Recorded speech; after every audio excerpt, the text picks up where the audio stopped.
So there's 3 key seasons for the south of Tanzania. So this starts with the dry season that begins in June and ends end of October. So the further into the dry season that you get, the less water that is pooling around the parks, making wildlife viewing a lot more predictable.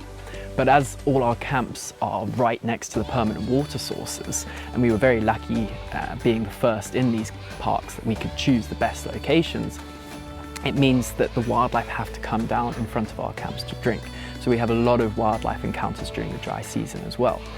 The further you get into the dry season towards October, you're starting to see a much higher concentration, particularly in Katavi, where a lot of wildlife is having to come together in smaller spaces to access the last remaining water.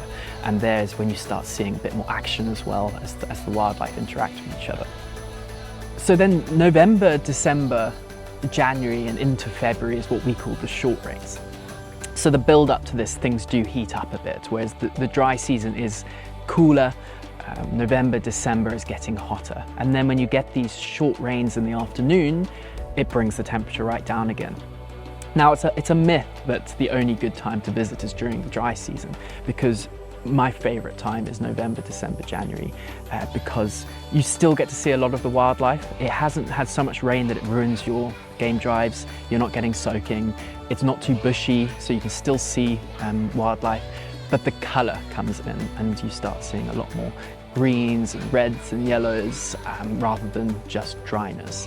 And of course, it's the low season as well, so you've got even fewer tourists than you would in the dry season.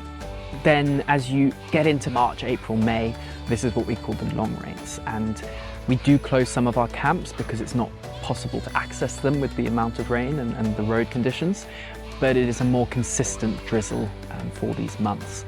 And so we do keep some camps open for the more adventurous travelers, as it is very interesting to see the parks at this time of year. Across these seasons, you're getting to enjoy completely different surroundings and changes in the landscape. So you can visit at any time and still have an exceptional safari.